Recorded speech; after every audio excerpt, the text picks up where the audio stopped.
Pai, queremos pedir que Teu Santo Espírito nos conduza, Pai, nesse momento, que o Senhor possa continuar falando, assim como o Senhor falou através dos louvores, né, das orações e também da Tua palavra. Fala com cada um de nós, pois necessitamos ouvir a Tua voz nessa noite. É o que eu te peço, Pai, em nome de Jesus. A igreja diz: amém. Queridos, podeis assentar. Essa é uma palavra que nós iniciamos há mais ou menos 15 dias, 2 semanas atrás, e nós precisamos concluir essa mensagem. Mas como nós já ouvimos sobre Davi, eu acredito que se eu perguntar aqui, até algum descrente, se tivesse aqui, se ele conhece quem é Davi. Porque quando criança, né, na escola bíblica dominical, todo mundo conhece a história de Davi e Golias, né? Quem nunca ouviu, né, por menor que seja, a história de Davi e Golias, né? Davi era o pequenininho e o Golias era o gigante. Então eu acredito que cada um de nós aqui conhecemos a história de Davi, mas tem uma história, irmãos, que muitos de nós talvez pode perguntar: por que Deus, que é Deus, né? Porque Davi é conhecido como o homem segundo o coração de quem? De Deus. E aí você vai para a história de Davi, e aqui no Salmo 51, é um salmo onde ele confessa o seu pecado, ele pede a misericórdia de Deus. No versículo 10, ele vai dizer assim: cria em mim, ó Deus, um coração puro, renova dentro de mim um espírito firme, não me expulses de tua presença, e nem retires de mim o teu Santo Espírito. Eu fico imaginando aqui, irmãos, quando Saul ele pecou, né, ele transgrediu, nós sabemos que Deus tirou dele o que? O Espírito. E Saul ia para a guerra, lutava, mas sem a presença do Senhor. E quem ia lá tocar para expulsar os demônios de Saul? Davi. Então aqui, irmãos, de alguma forma ele já conhecia a consequência de não ter mais Deus, de não ter a presença do Senhor. Então eu acredito que aqui ele escreve: Senhor, cria em mim um coração reto, um coração puro, porque ele já conhecia essa história. Amém, irmãos? Então nós vamos conhecer um pouco mais. Para quem não estava aqui, o Tiago, a Adriana estavam de férias, a Nayara, o Esdras e alguns outros não estavam. Eu vou fazer rapidamente aqui para que vocês possam entender e nós chegarmos aonde nós estávamos. O Salmo 51 não é apenas uma confissão de um homem que pecou, é a confissão de um homem que perdeu a sua essência, porque antes de ser rei, Davi era pastor de ovelhas, e foi no anonimato dos campos de Belém que ele aprendeu a ouvir a voz de Deus, a depender de Deus e amar a presença de Deus. Foi naquele lugar simples que ele escreveu muitos dos salmos que ainda hoje edificam a minha vida e a sua vida e a vida da igreja. Mas o palácio, ele trouxe alguns perigos que o campo, ele nunca trouxe. O poder substituiu a simplicidade. A posição começou a ocupar o lugar da presença. O trono se tornou o lugar mais importante do que o altar. E qual foi o resultado disso, irmãos? Foi uma queda moral e espiritual. O Salmo 51, no qual nós lemos, ele nasce depois da confrontação do profeta Natan, que está no livro de 2 Samuel 11 e 12. Não é apenas um salmo de arrependimento, é o grito de um homem que percebeu que havia se perdido. Ok? Então, dada essa introdução, a maior perda de Davi, irmãos, não foi moral, ela foi espiritual. E aqui, logo no início, ele vai dizer: tem misericórdia de quem? De mim. Tem misericórdia de mim, ó Deus. Ele clama por si mesmo. Então, queridos, eu gostaria que você fosse lá para 2 Samuel, que diz assim, no verso 1, 11, diz assim: no começo do ano, época em que os reis costumavam ir à guerra, Davi enviou Joabe e as tropas israelitas para lutarem contra os amonitas. Eles destruíram o exército inimigo e cercaram a cidade de Rabá. Mas Davi ficou aonde? Ficou em Jerusalém. Certa tarde, Davi se levantou da cama depois de seu descanso e foi caminhar pelo terraço do palácio. Enquanto olhava do terraço, reparou numa mulher muito bonita que tomava banho. Davi mandou alguém para descobrir quem era a mulher. Disseram-lhe: é Betseba, filha de Eliã, esposa de Urias, o hitita. Mas Davi mandou mensageiros trazê-la para o palácio. Então, irmãos, aqui já começa uma situação. No início do ano, quando os reis eram para sair para a guerra, Davi ficou aonde? No seu palácio. Aqui poderia dizer mais ou menos assim: no início do ano, né, o pastor Braulino, o Rodrigo, o Tiago, era para sair, para fazer alguma coisa, mas ele resolveu ficar na sua casa. Talvez, né, cansado, né, aqui a gente não sabe qual foi o motivo. Talvez o motivo, irmão, seria que ele estava muito cansado de guerra, porque Davi, ele era um homem da guerra. Se você for observar, na época ainda de Saul, e isso gerou um ciúme muito grande no coração de Saul, e foi a partir daí que Saul começou a perseguir Davi. E as mulheres cantavam, né, dizendo que Saul matou 1000 e Davi matou o quê? Milhares. E aí, irmãos, um homem que já estava, né, cansado talvez de guerra, e ele como rei, ele estava no seu palácio, né, no seu conforto. Ele falou: rapaz, quer saber de uma? Quem vai lá é outro. Não vou não, dessa vez o Deus de Israel já nos deu tantas vitórias, e talvez ele estava confiante que Deus ia dar vitória a ele mais uma vez. Eles não têm necessidade que eu vá, deixa eu ficar aqui no palácio, deixa eu ficar aqui no conforto do meu lar. Talvez tenha passado isso na cabeça de Davi. Talvez em alguns momentos da nossa vida a gente se sente assim também, achando que, né, nós não precisamos ir mais à casa do Senhor, nós não precisamos mais lutar as nossas guerras, porque, né, já estou tão acostumado. E aí, irmãos, ele estava no lugar errado, na hora errada. E lá do seu palácio ele começa a caminhar pelo terraço, e de lá ele avista e vê uma mulher que estava tomando banho, né? Então o palácio ele estava no alto, e a casa de Urias ficava assim embaixo, e quem passasse lá de cima veria. E aí a gente pode até fazer uma alusão, né, que talvez ela soubesse que ela estava embaixo, e talvez ela queria justamente despertar o desejo de alguém lá em cima. A gente não conhece, não sabe, mas a gente pode imaginar, né, e colocar aqui em dúvida a índole, talvez até de Betseba, porque ela estava se banhando de um lugar que dava para outros verem. Vocês estão entendendo, irmãos? E aí, queridos, o que aconteceu? Davi, ele olha e manda mensageiros lá, né?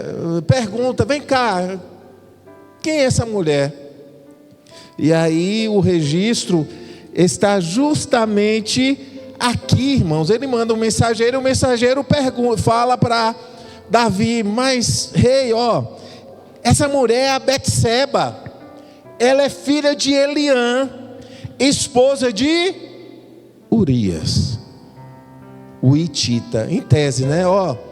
O marido dela, rei, está justamente na guerra aonde o senhor deveria estar, e o senhor não está, mas ele está lá. Talvez o mensageiro quisesse passar uma mensagem, né? Assim, o rei é inteligente, né? Ele tem outras mulheres, ele tem outras, né? Ele, né? Não tem necessidade dele ir atrás de uma mulher exatamente casada. Talvez o mensageiro aqui talvez tentou dar uma dica, e Davi, ele não se atentou. Talvez pelo seu poder, por ser rei, ele falou: não importa, manda ela se apresentar aqui no meu palácio. E assim eles o fizeram.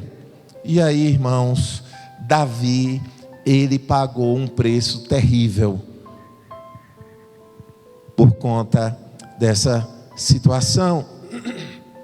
Mas o adultério com Betseba foi apenas um sintoma. Foi apenas um sintoma do pecado, da situação no qual ele estava vivendo. Porque, de alguma forma, queridos, quando nós olhamos o exemplo de Davi, muitas vezes nós podemos olhar para nós. E em alguns momentos nós poderemos e podemos estar em um lugar errado, na hora errada, mas por conta de situações que já vêm antes. Porque para isso acontecer, irmãos, pode ter certeza que nós já perdemos o lugar da presença do Senhor. Nós já não temos buscado mais o secreto, nós já deixamos a oração, nós já negligenciamos a palavra. Muitas vezes isso já está com a nossa consciência endurecida. E aí, queridos, finalmente o pecado, ele aparece.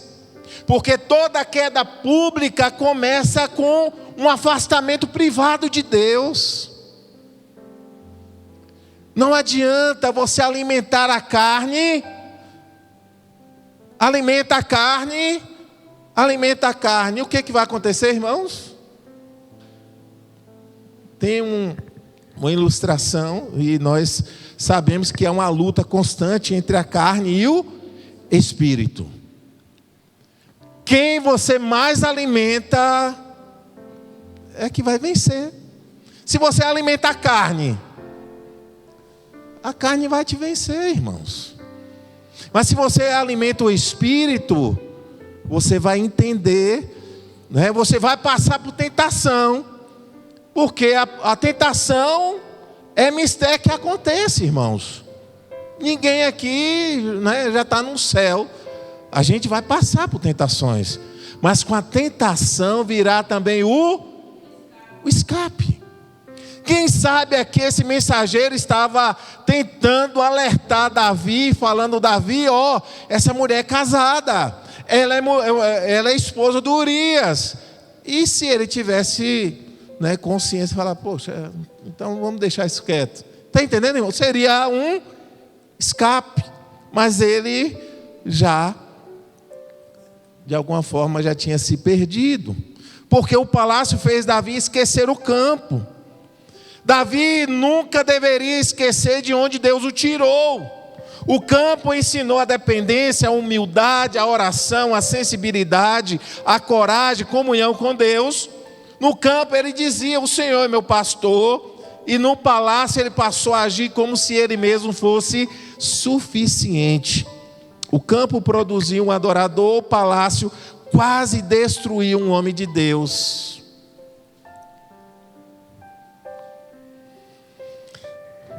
Complicado, né, queridos? Triste.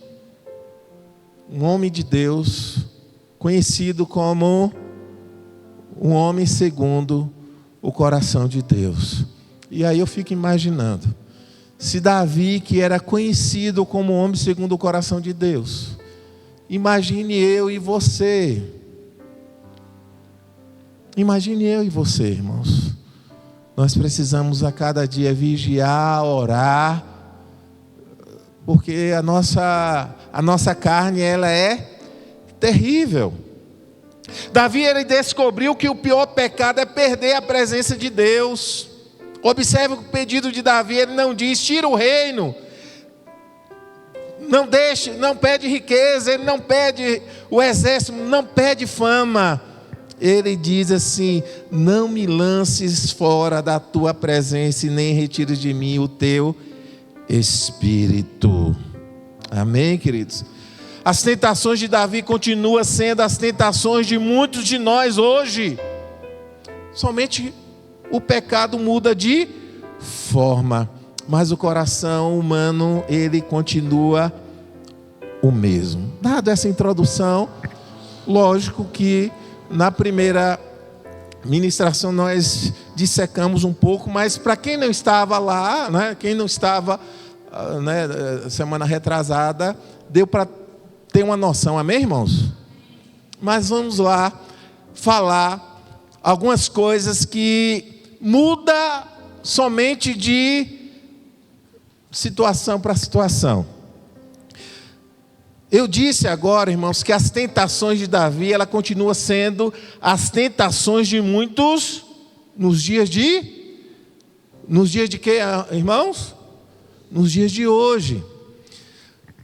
O que acontece, queridos? Aqui nós vimos que Davi, ele adulterou. Alguns caem moralmente, outros adulteram emocionalmente.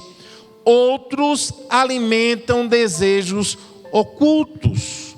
Eu gostaria que Patrick colocasse aí para nós Mateus 27 e 28.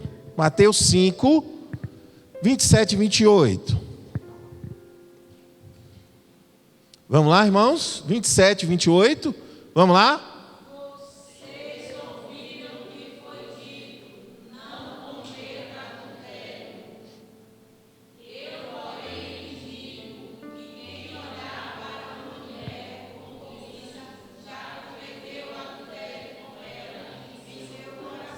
E agora?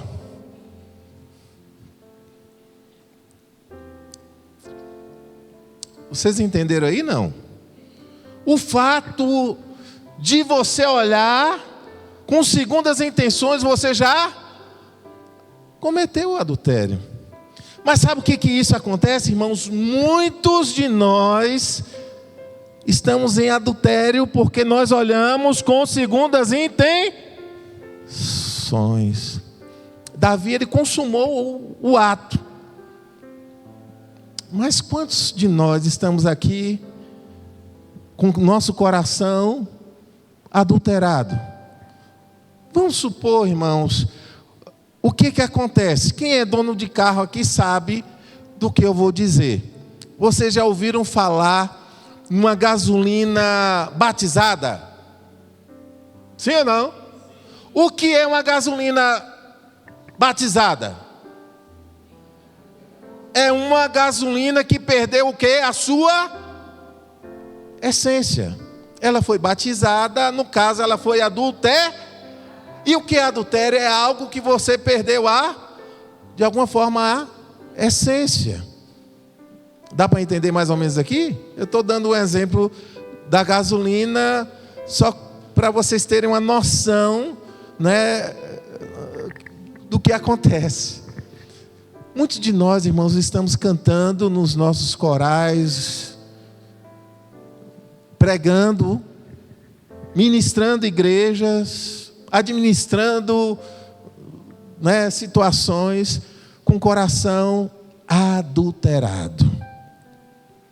E a Bíblia está dizendo aqui no versículo 8 que Jesus diz que aquele que olha para uma mulher com cobiça já cometeu o quê? Adultério. Isso aqui não é só para homem, porque, né, tem aqueles malhadão lá da musculação, né? Falar né? Às vezes a gente bate muito no homem, mas também, irmãos, todos nós, se não vigiarmos, seja homem e mulher, seja criança, aí fala, mas criança, pastor?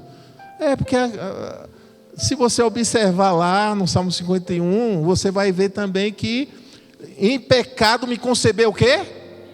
A minha mãe. A criança já nasce com o fruto do pecado. Aí você fala, mas pastor, é um anjinho. Pega uma criança de colo, que ainda não tenha 1 ano, e tenta tirar dela um pirulito. Um exemplo aqui. Tenta tirar dela um pirulito. Se você conseguir, show de bola. O que a criança vai fazer? Às vezes não sabe nem falar. Mas a birra já está lá. Quem está entendendo isso aqui?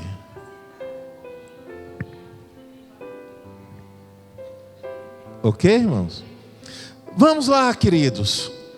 Nós vimos no primeiro domingo que Davi, ele mandou uma carta escrita por Urias para entregar o seu capitão, pedindo que colocasse ele na linha de frente, para que ele morresse.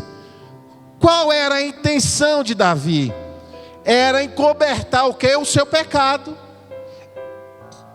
Eu vou mandar matar Urias, a mulher está grávida já, ela já estava grávida. Eu não vou entrar nesse detalhe porque nós já falamos no primeiro domingo. Mas ela estava grávida e ele precisava resolver o seu problema. Eu sou um homem público. Eu sou um homem, né, que eu tenho uma responsabilidade. Então eu preciso de alguma forma salvar o meu reino. O que vai acontecer se as pessoas descobrem que eu sou o rei Davi, um homem segundo o coração de Deus, e que pequei e adulterei? Na lei de Moisés mandava o quê? O que mandava a lei de Moisés, irmãos? Matar. Sim ou não? Então Davi precisava encobertar. E aí ele manda uma carta escrita. E aí, pelo próprio Urias, que Urias foi leal ao Davi, foi leal quando ele não foi para casa, porque como eu vou para dormir com minha esposa dentro da minha tenda, e o povo de Israel, a nação de Israel está em guerra. Urias foi mais leal do que o próprio Davi, irmãos. E aí Davi manda matar, para tentar encobertar. Mas aí, queridos, o que acontece? Ele tenta encobertar o seu pecado, mas de Deus ninguém zomba. Se você observar, lá no capítulo 12 de 2 Samuel, o profeta Natã, Deus envia ele lá, e diz assim, ele vai lá confrontar o rei Davi, dizendo assim, então o Senhor enviou o profeta Natã a Davi. Ele foi até o rei e lhe disse, havia 2 homens em certa cidade, um era rico e o outro pobre. O rico era dono de muitas ovelhas e muito gado, o pobre nada tinha, exceto uma cordeirinha que ele havia comprado. Ele criou a cordeirinha e ela cresceu com os filhos dele, comia do seu prato, bebia de seu copo e até dormia em seus braços. Ela era como a sua filha. Certo dia, um visitante chegou à casa do rico. Em vez de matar um dos animais de seu próprio rebanho, o rico tomou a cordeirinha do pobre, a matou e preparou para seu visitante. Irmãos, Davi, ouvindo esse relato, ele ficou o que, irmãos? Furioso. Ele ficou com muita raiva. Com esse homem rico, ele ficou muito irado. E ele disse o seguinte, tão certo como vive o Senhor, o homem que faz uma coisa dessa merece morrer. E aí, depois desse relato, o profeta Natã chega para Davi e fala, esse homem é você, Davi. Eu acho, irmãos, que nesse momento aqui Davi deve ter ficado sem o chão, né? Eu acho que ele deve ter flutuado, porque ele esperava tudo menos isso. E eu fico imaginando também a coragem do Natan, do profeta Natan, em confrontar o rei dessa forma. É porque ele estava entendendo o que era a palavra de Deus. E ali ele foi confrontado do seu pecado. Aí você fica imaginando, né, irmãos? O que acontece? Davi, ele matou Urias, né? Desgramado Davi, como é que ele faz isso? Mas você sabia que hoje muitos de nós temos matado o nosso irmão? Sabia disso, irmãos? Que você pode estar matando um irmão que esteja do seu lado. Como, pastor? Caluniando ele. Ah, pastor, mas na igreja só tem santo. Será? Se na igreja tivesse só santo, irmãos, ela de alguma forma não era comparada a um hospital. Eu acho interessante que no hospital, irmãos, o médico está ali cuidando, e vai chegar em algum momento que o médico também vai precisar de... Está entendendo? Irmãos, ninguém nessa terra, ninguém, basta respirar, nós não podemos caluniar o nosso irmão. Nosso telhado é de vida, irmãos. Quem você é e quem sou eu? Pobres mortais. Às vezes a gente se julga ser alguma coisa, né? Você pode até julgar ser, mas diante de Deus você não é ninguém, você não é nada. Se não for a misericórdia do Senhor, irmãos, se não for a misericórdia do Senhor, se não for a misericórdia do Senhor, eu nem aqui estava hoje. Caluniar o seu irmão é como se você matasse ele. Difamar o seu irmão é como se você estivesse matando ele. Competir com seu irmão.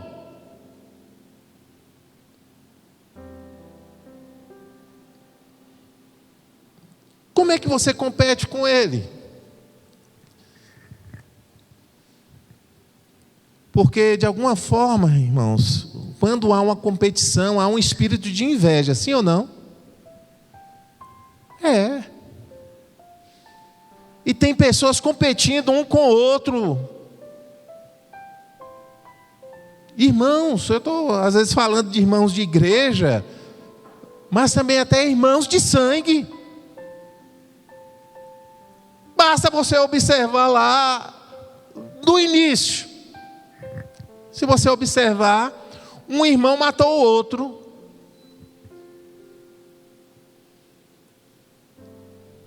E matou o outro porque ele estava o quê? Competindo. Deus aceitou a oferta de um e não aceitou a oferta do outro. Ah, mas por que Deus aceitou a oferta dele e não o meu? Era uma competição e uma inveja, sim ou não? Irmãos de sangue. E foi o primeiro assassinato que houve na face da terra. Um irmão de sangue matou o outro. Aí você fica imaginando, se um irmão de sangue tem coragem de matar o outro irmão, aqui que a gente tem, né? Ô meu irmão, ô graça e paz, ô miserável, eu te pego. Às vezes, né, o coração, mas Deus está vendo.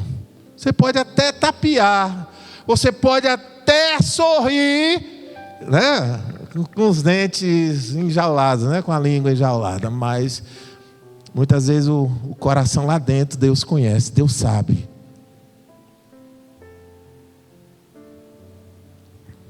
Muitas vezes, irmãos, você está matando seu irmão, competindo, invejando, e ao mesmo tempo ir isolando ele em indiferença. Indiferença dentro do povo de Deus.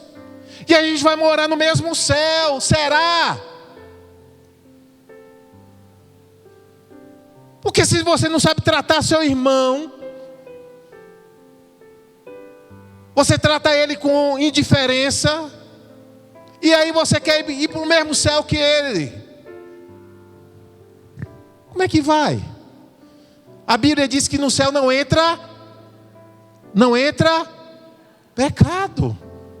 Às vezes até na sala das crianças parece que eles estão mais treinados que nós. Ou vocês não sabem que no céu não entra pecado? No céu não entra pecado, irmãos. E tem um bando de gente pecador. Agora, pastor, mas como é que é isso? Uma vez salvo, salvo para sempre. Mas tem muita gente que não se converteu. Tem muita gente que se convenceu. Tem muita gente que precisa nascer de novo. E que está sentado no banco das igrejas. Interessante, queridos, que a maior necessidade hoje, muitas vezes, não é só pregar para os de fora. Muitas vezes os de dentro. Os de dentro. Houve uma turma jovem aí, né, em vários lugares do Brasil, pregando o evangelho, muitas vezes para quem não conhece. Mas hoje um dos desafios da igreja é pregar para quem já conhece, mas que não nasceu de novo. Eu tenho 50 anos de igreja. Você é tudo menos um cristão. Você se tornou um religioso.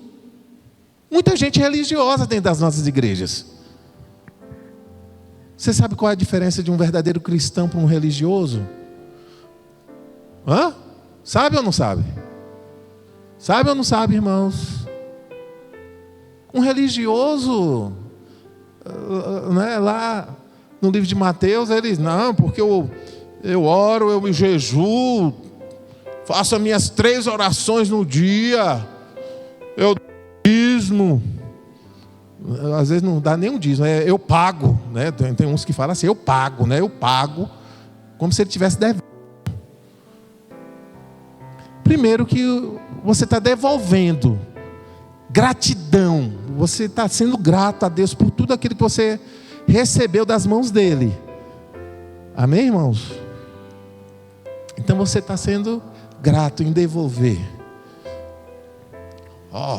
Tem um tijolinho ali que eu coloquei até meu nome, pastor. Escrevi aqui, está aqui no coisa dessa igreja. Irmãos, mas se você ainda não se converteu verdadeiramente, eu sinto muito por você.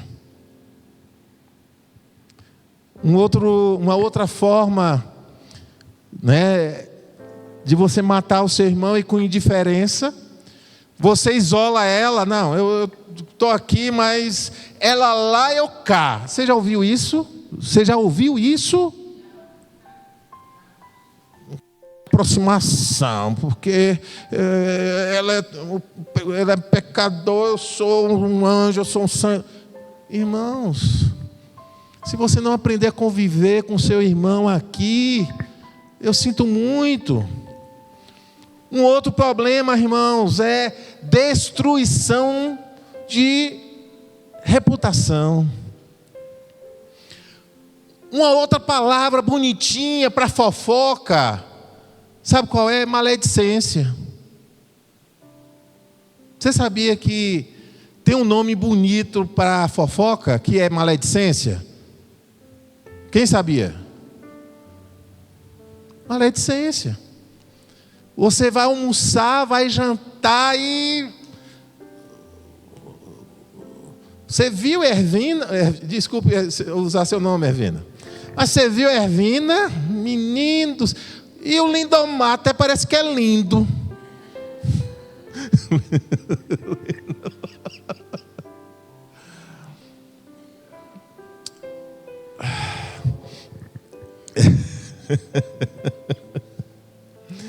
Às vezes convido o irmão para almoçar, para jantar, tomar um café, e muitas vezes só fala da vida do outro.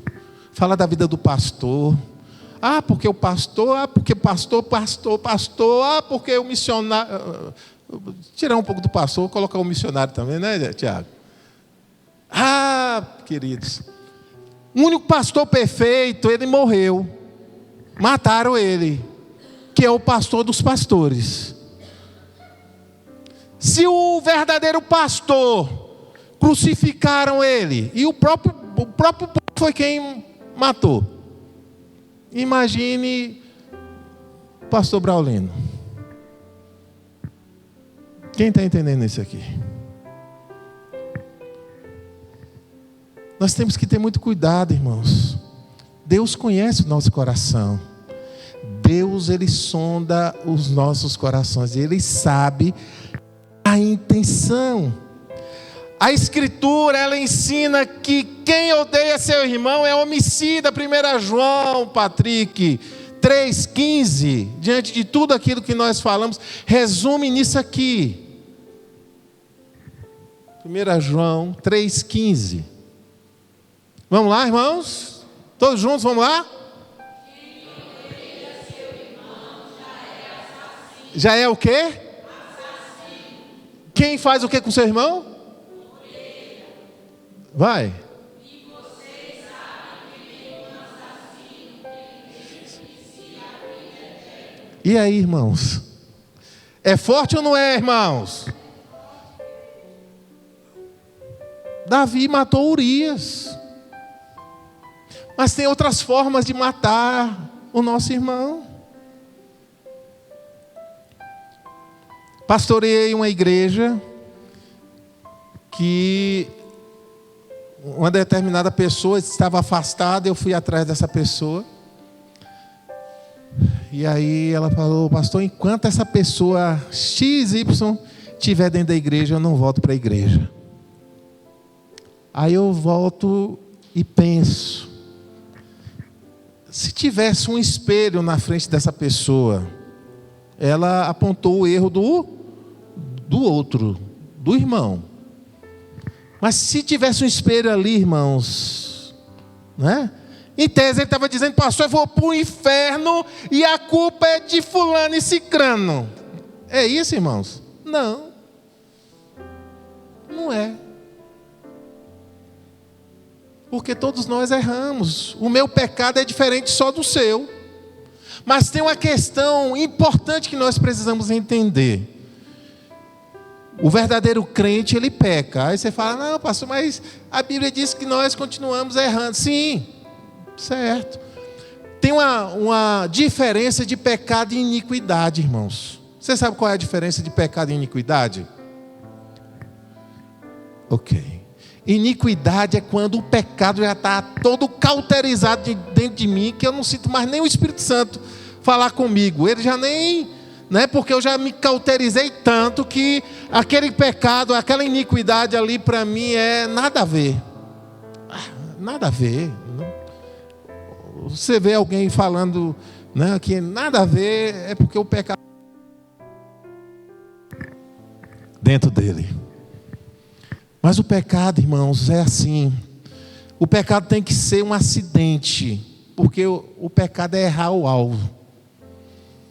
Então, quando eu venho aqui, eu escorrego na casca da banana. Opa! Outro dia eu caí, né? Vocês viram o vídeo lá. Mas o Clélia me ajudou a levantar e estou aqui de pé.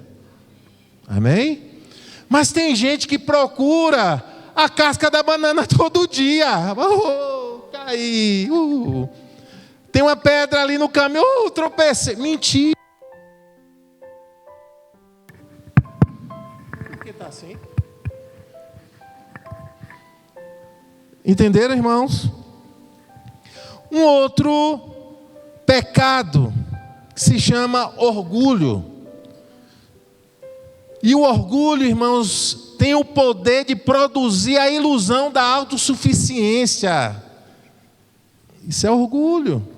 O orgulho nos faz acreditar que a igreja existe por causa dele, ou que ele é melhor, superior aos outros, mas toda a igreja pertence a Cristo. Tem muita gente, sem mim, isso aqui não anda não. Isso aqui sem mim, depois que eu saí, fulano não sabe de nada. Rodrigo, mas eu no lugar de Rodrigo faria melhor. Isso é orgulho. Quem está entendendo? E muitos de nós temos orgulho em nosso coração. Um outro pecado, irmãos, é a perda da sensibilidade espiritual. E essa talvez seja a maior tragédia. Porque quando nós perdemos a sensibilidade espiritual, irmãos, a gente já não discerne mais o Espírito Santo dentro de nós.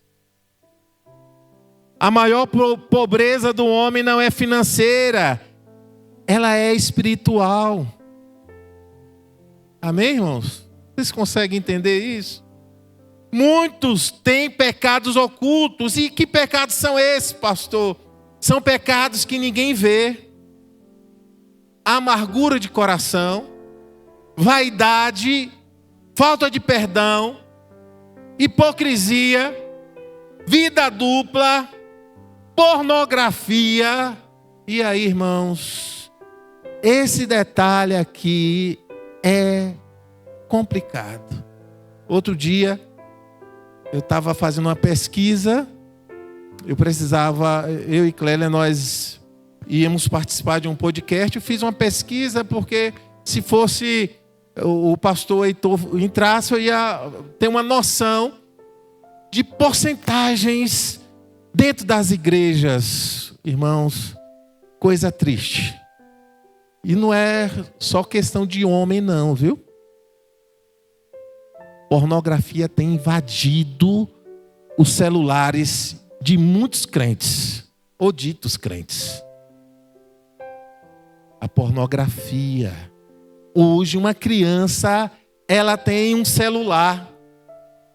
O pai não tem o que fazer, dá um celular a uma criança. E aí, se você for vasculhar o celular dos seus filhos, pode ter certeza que você pode encontrar muita coisa lá.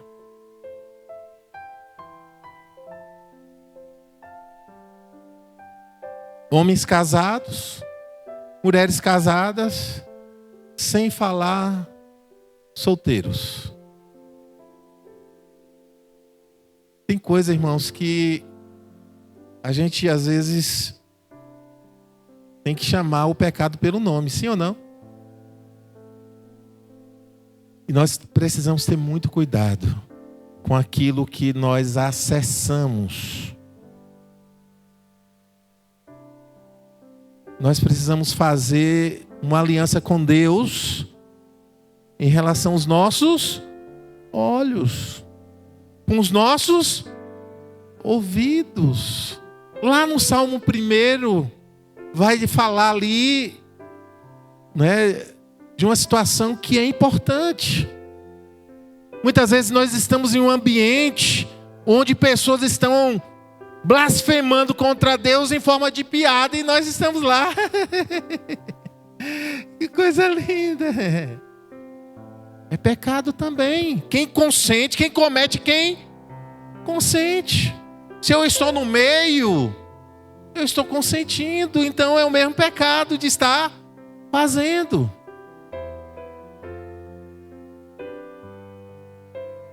Precisamos ter muito cuidado, irmãos. Porque às vezes a gente olha para a vida de Davi e a gente fala, como pode?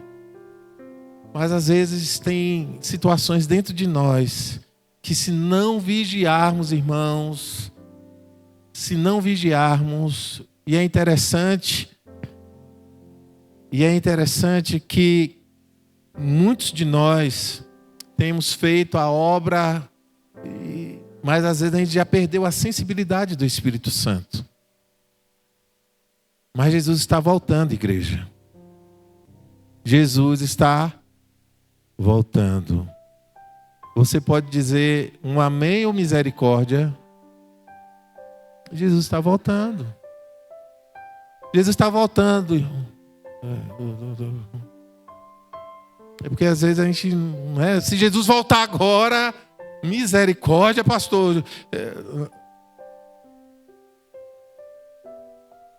Precisamos, como igreja, lavar as nossas vestes no sangue do Cordeiro todo dia. Clamar pela misericórdia dele todo dia. Sabendo que nós somos falhos e nós precisamos nos alimentar cada dia do Senhor. Irmãos, para concluir, nós temos a ceia, mas uma coisa que Davi, ele reconheceu. No Salmo 51:4 ele diz: pequei contra ti. Tem gente que peca e a culpa é do outro. Eu pequei, mas por que o outro? Eu pequei sim, mas a culpa é de... Lá. Essa questão já é antiga. Se você observar Adão, ele culpou quem? Senhor, a mulher que tu me deste, Senhor, foi a mulher que tu me... Essa mulher, se o Senhor não tivesse me dado, foi a mulher. Ele culpou quem? A mulher. A mulher já fez diferente, ela culpou quem? Não, foi a serpente que me enganou. Irmãos, uma coisa bonita na vida de Davi, ele reconhece o seu pecado. Pequei contra ti. Eu pequei contra o Senhor. Foi eu. Às vezes a gente quer dizer que o nosso pecado é culpa, porque tenta justificar. Aqui, irmãos, há um arrependimento. Eu pequei contra ti. Muitas vezes nós justificamos nossos pecados. E aí Deus resiste. Mas quando confessamos, há uma restauração. E Deus quer restaurar a nossa vida hoje. Observe os pedidos de Davi: cria em mim um coração puro, renova dentro de mim um espírito inabalável, torna a dar-me a alegria da tua salvação. Torna a dar-me a alegria da tua salvação. O maior perigo para o homem não é o mundo. O maior perigo do homem é esquecer, como Davi esqueceu o campo, depois de chegar onde nós achamos que já é o ápice. Pastor, eu já cheguei aonde eu gostaria financeiramente, eu tenho aqui doutorado, eu tenho aqui mestrados e eu sou muito letrado. Mas se você não tiver a presença do Senhor, se você se lembrar só dos aplausos e esquecer da cruz, meu irmão, você está perdido. Você pode cuidar de tudo e abandonar a sua própria alma. Você pode falar de Deus sem andar com Deus. Um conselho para mim e para você hoje: volte para o campo. Aí você vai: vamos voltar para o campo.